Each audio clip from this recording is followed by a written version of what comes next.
Alors aujourd'hui, je vais j'avais simplement envie de vous parler de ma vie actuelle ici, en Thaïlande. Et souvent, quand on regarde une vidéo sur le Thaïlande, on voit des plages, des hôtels, des paysages magnifiques d'ailleurs. Mais on parle rarement de la vie quotidienne. Euh, alors moi, je vais simplement vous raconter comment je vis ici, alors, le plus simplement possible. Euh, Où j'habite. En fait, où j'habite, ben, c'est où je me trouve actuellement. Euh, et je vais vous dire combien ça me coûte. Les personnes que j'ai pu rencontrer et ce qui a changé dans ma façon de vivre en fait. Donc, quand moi je suis arrivé ici en Thaïlande, je savais pas exactement où ça allait me mener en fait. Puis je vous parle de ça, c'est bien avant mon divorce, parce qu'en fait, ça fait une quinzaine d'années que je suis ici. Euh, donc, j'ai sorti d'une période difficile. Euh, je venais du Canada, puisque j'ai habité à peu près, ouais, j'ai vécu à peu près une dizaine d'années au Canada. Donc, c'est ça. Quand je suis arrivé ici, je savais pas trop à quoi m'attendre, mais j'étais réellement intéressé par la Thaïlande et j'avais aussi une opportunité par rapport à un des business que je développais. Donc, je suis d'abord venu passer un mois ici, puisqu'à l'époque c'était un mois de visa, free visa, et je suis retourné au Canada et je suis revenu à nouveau.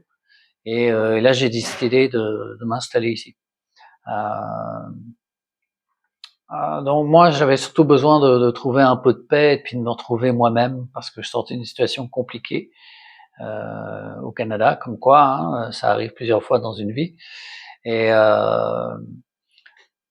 donc, où est-ce que je vis aujourd'hui? En fait, je vis dans cette maison qui est une maison plutôt sympa, mais rien d'extraordinaire non plus. On n'est pas dans une maison de luxe. C'est pas un rêve Instagram. Hein, je suis pas un influenceur non plus je suis pas là pour épater la galerie. Non, en fait, moi, ce que je veux surtout dire par là, c'est qu'on on peut vivre en Thaïlande avec un budget relativement euh, réduit, si on est plus ou moins minimaliste, et encore, ça se discute. Euh, donc ici c'est chez moi et j'y suis bien, j'y suis bien. Bah, j'y travaille, je fais mes vidéos, je fais mes business, je suis dans le digital marketing et ça me permet de réfléchir à mes projets. Enfin, finalement, j'ai tout ce dont j'ai besoin ici. C'est euh, c'est une maison qui a quand même, il y a 3 chambres, il y a 2 salles de bain. Ben là, on est dans le salon, évidemment cuisine et il y a un garage extérieur pour 2 voitures, voire même, bah, ouais, bon, on va dire 2 voitures et une moto. Et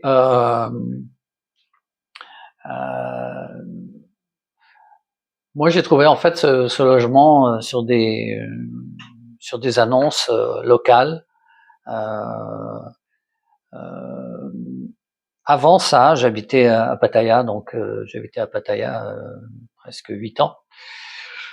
Et franchement, j'en avais un peu marre de Pattaya. En fait, bah déjà moi, j'étais pas exactement à Pattaya, j'étais à l'extérieur de Pattaya, mais bon, je sais pas, c'est pas vraiment ma tasse de thé.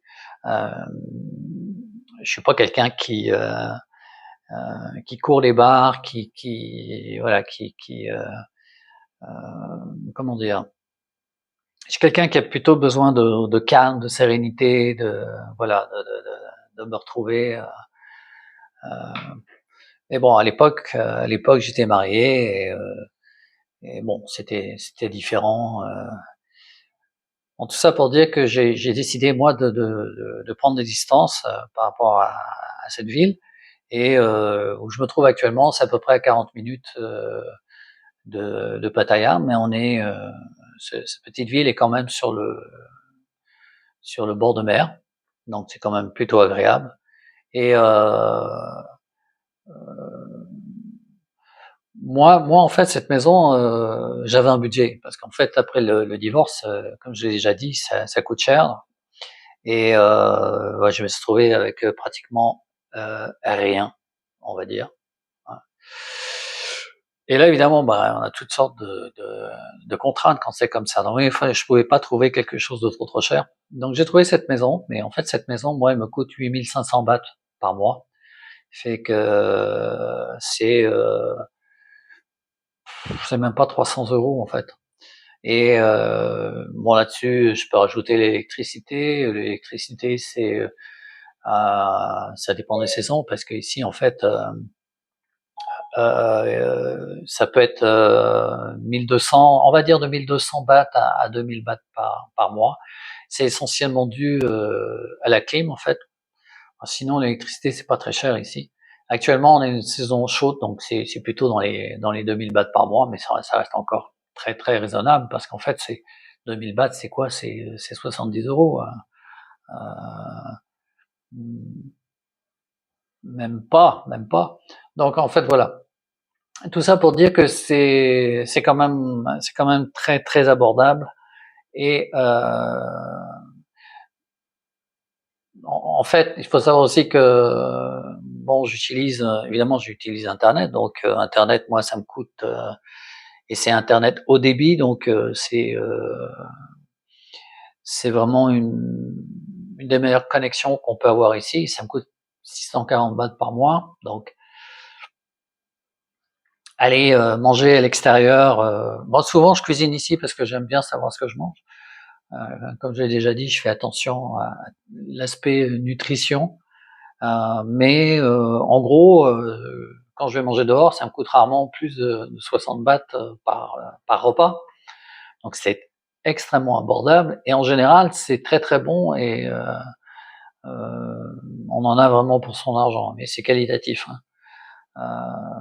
Donc voilà, en ce qui concerne la nourriture, les frais de la maison, etc. En gros, moi, en gros, j'ai un budget j'ai un budget de, ça va vous paraître peu, mais j'ai un budget de 20 000 bahts à peu près, 20 000 bahts par mois. 20 000 bahts par mois, c'est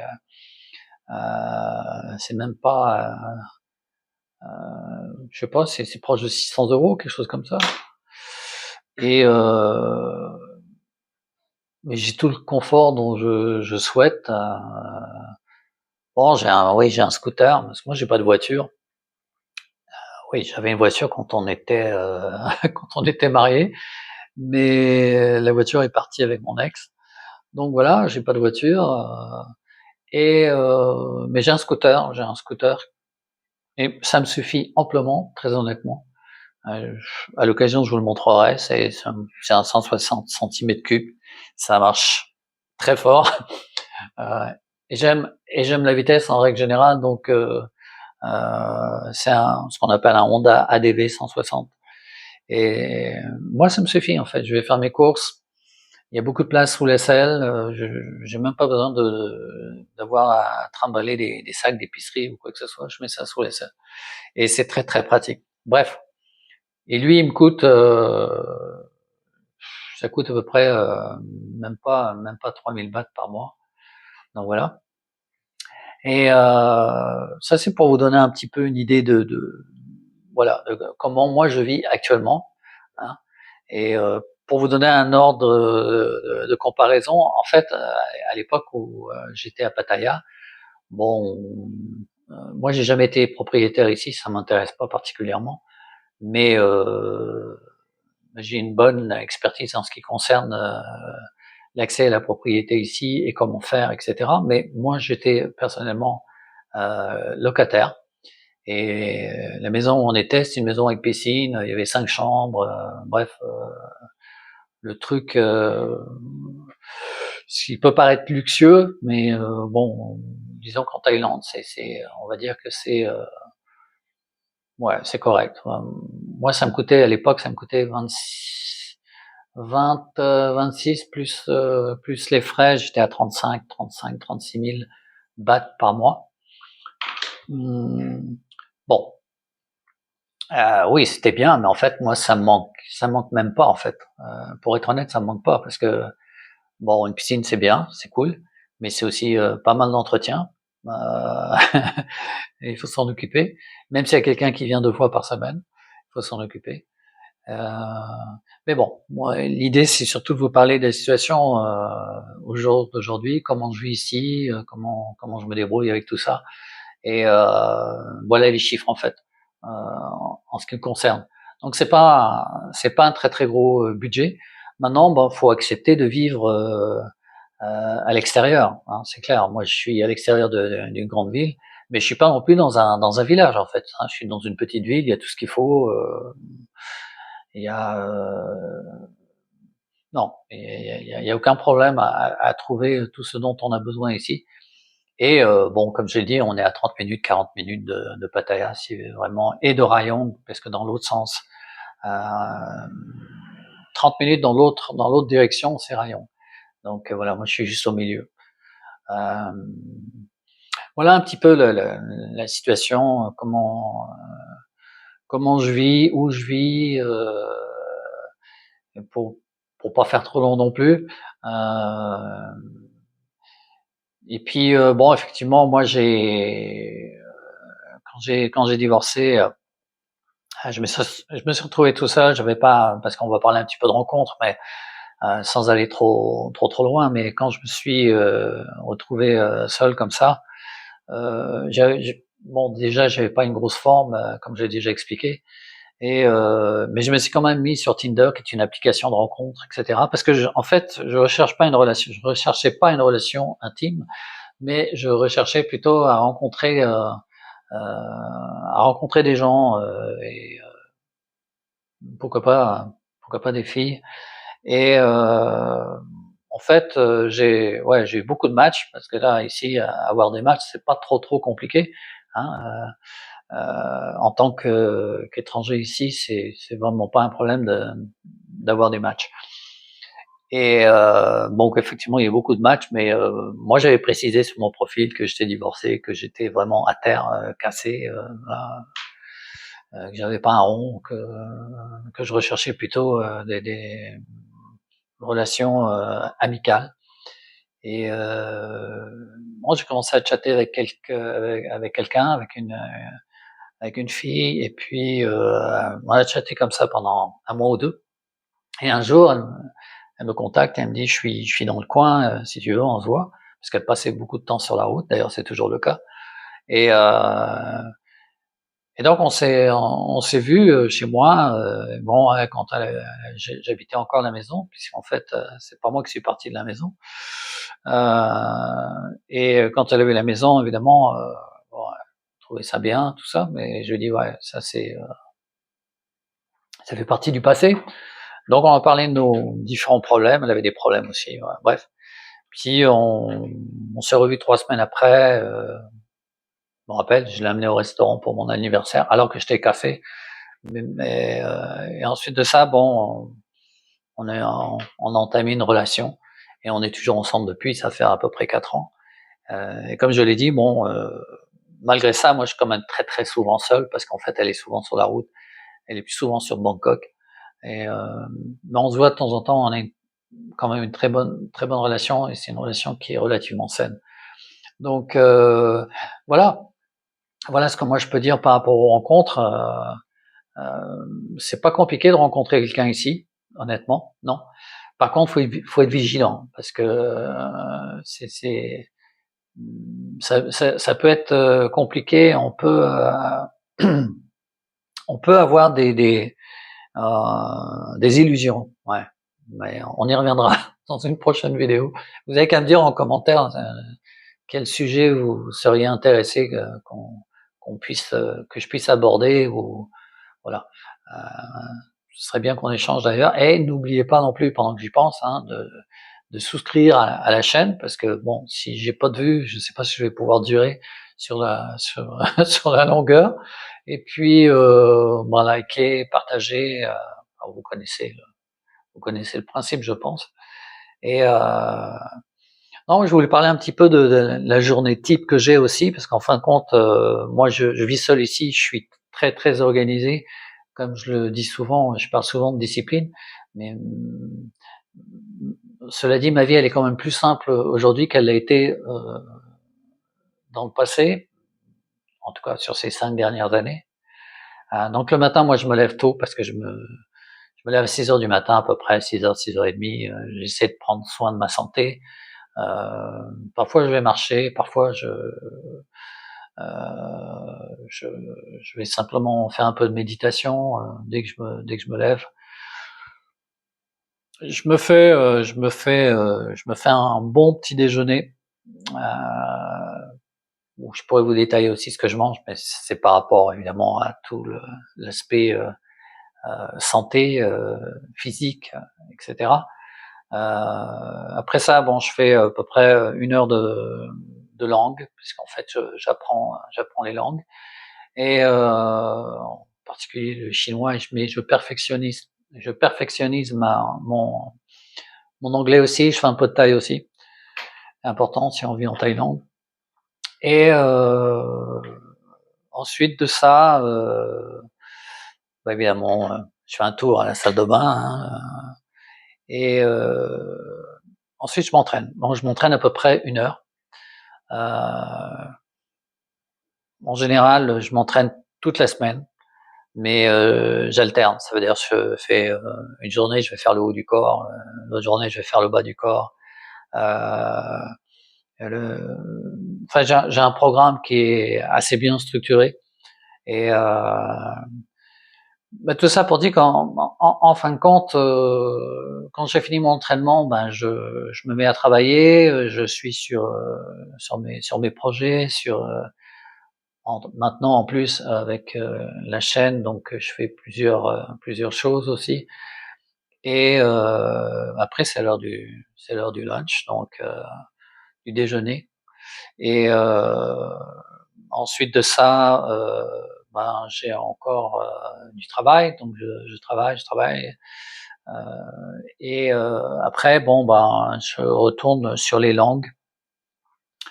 Parfois je vais faire un tour à la plage. La plage est pas très loin d'ici non plus. Donc ça c'est sympa aussi, c'est une plage qui est très très très calme, relativement propre. Euh, et puis voilà, puis après bon bah après je dîne et ensuite ou je me remets au travail ou alors peut-être je vais me faire un bon film ou voilà ça dépend. Et à 10 heures je suis couché. En règle générale à 10 heures je suis au lit. Mais encore une fois, ça fait partie d'une discipline. Donc, c'est pour moi, c'est une routine. Ça crée un équilibre. Ça fait aussi que, en fait, je m'ennuie pas. Moi, je vois pas le temps passer, jamais. Et j'ai toujours quelque chose à faire. Mais je fais très attention à moi. Je fais attention à ce que je fais. Je bois pas, je fume pas. Si je bois, ça peut arriver, mais c'est très très occasionnel. J'aime bien, mais c'est vraiment à l'occasion. Euh, voilà, en gros c'est ça. Hein, mais ce que je vis moi ici en Thaïlande actuellement. Bon, par contre, faut pas croire que la Thaïlande ça va régler tous les problèmes. Non, ça règle pas tous les problèmes en fait, parce que si t'arrives si t'arrives ici avec des blessures, elles vont arriver avec toi. Hein, je veux dire. Si tu arrives ici avec des mauvaises habitudes, bon ben ça aussi, hein, ça va venir avec toi. Donc le vrai travail, en fait, c'est un travail sur soi. Parce que, comme je le dis dans les précédentes vidéos, il faut acquérir une discipline, il faut être à l'écoute de soi, il faut faire le focus sur les priorités qui vont toi te mettre en valeur en fait. Euh, Donc voilà, c'était juste une petite vidéo pour vous raconter un petit peu tout ça. C'est même plus long que ce que j'aurais voulu, mais je me suis peut-être emballé quelquefois. Bon, moi la conclusion de tout ça en fait, c'est que aujourd'hui je prétends pas avoir trouvé la recette du bonheur. Hein. C'est pas ça du tout, mais je peux vous dire une chose, c'est que je suis beaucoup plus serein qu'il y a quelques années. Je profite beaucoup plus du temps qui passe. J'ai retrouvé une identité que je croyais avoir perdue et je continue à construire quelque chose, mais jour après jour. Et, euh, et finalement, c'est peut-être ça en fait, se reconstruire, recommencer sa vie. Je pense que voilà, ça fait partie du processus. Euh, mais il faut le faire en misant sur les priorités, en étant conscient de ce qu'on peut faire et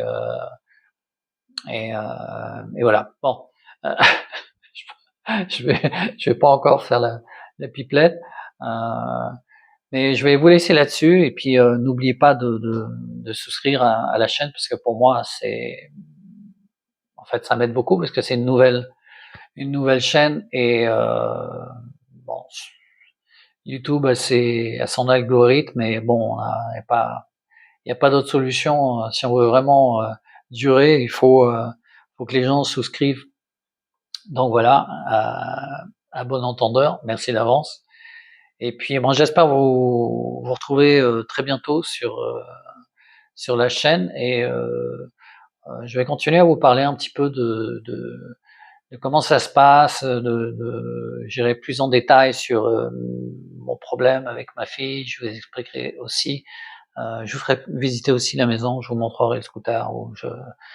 On ira peut-être faire un tour aussi. Comment je fais mes courses, comment je m'organise. Enfin bref, c'est plus en détail dans comment j'organise ma vie ici. Donc voilà les amis, alors je vous souhaite de prendre soin de vous et je vous dis à tout bientôt. Bye bye.